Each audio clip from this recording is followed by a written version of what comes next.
All right, guys, a couple of you were asking for clarification on how the assignment should work. So let's take a step through this and figure it out now. So we'll run our program here. The way I've done it was to put all of my classes in one file. You could put them in different files. You could have one class per file, but I just kept it simple this way. So let's run this. And I've kicked out to you the document with the use cases and some of the sample scenarios I'm going to run through here. So to start with, now some of you were asking, do I need to create a ship before I create a mission? Do I need to create a crew before I create a ship? And objects have their own independent existence in the world. I can have a book that has no customers. I can have a customer who hasn't bought any books yet, right? Remembering back to the assignment 2 or the assignment 1, the bookstore. So you can make them in any order. But I'm going to start here by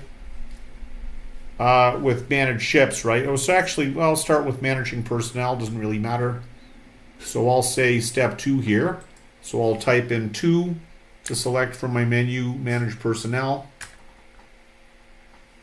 And I'll add personnel with option 1. And I'll add another personnel. Right, so those are my 2 personnel right now. Now I'll create a ship. So I'll say option 4 to go back to my main menu and manage ships. And I'll add a ship. In the Android class, we will see how we can get GUIs and drop-down menus and so on. Right now we're just keeping it all in the console. So now I have a ship and I have some crew. Let's make a mission.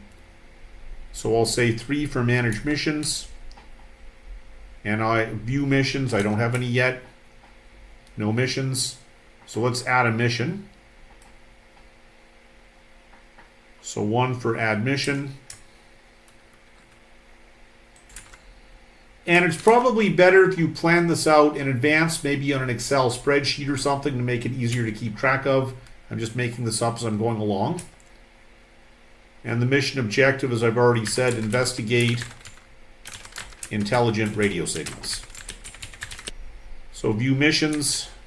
All right. And you could add something, so you could get continual updates on your cruise missions and ships. Right? You don't have to, but you could do that. So now here I am. So I'm going to assign a ship to this mission. So I'll say option 4. And the mission, I only have one mission. If I had several, I could choose one of them. So now I'm assigning one mission.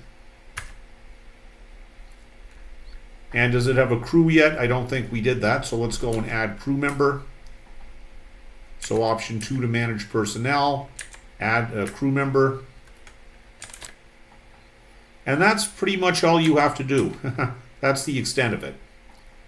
So just show me you can make a couple of missions, a couple of crew members, a couple of ships, and then you can assign in between, with them. And as I said, you're probably better off if you're just doing this, for the first time and getting oriented to it. Maybe you want to make a little Excel sheet so you can plan that out in advance and then make it a little simpler.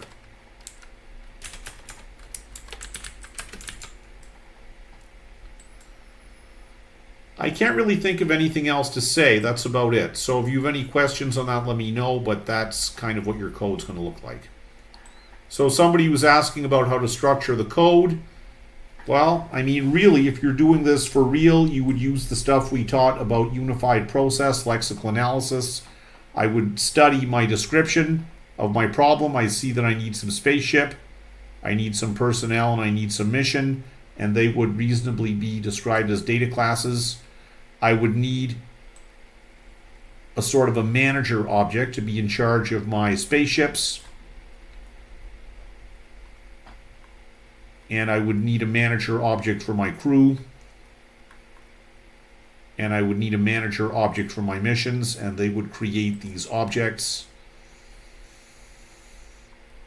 And then they would do behaviors like assigning a ship, right? So if you want to assign a ship, then what would you do there? you get a ship number. And the main method, the main function is the one that is the runner that organizes everybody else's running. So once again, it's basically now a couple of students were saying that they don't understand how this is like the Kotlin bookstore. What I meant by that is to just say that you're dealing with data, right? Your data structures are doing most of the actual work. Then you're writing some objects with some methods. Anything else, let me know, but I can't think of anything else to say right now. Just wanted to show you what a standard work, a standard sequence of flow through in your activity might look like.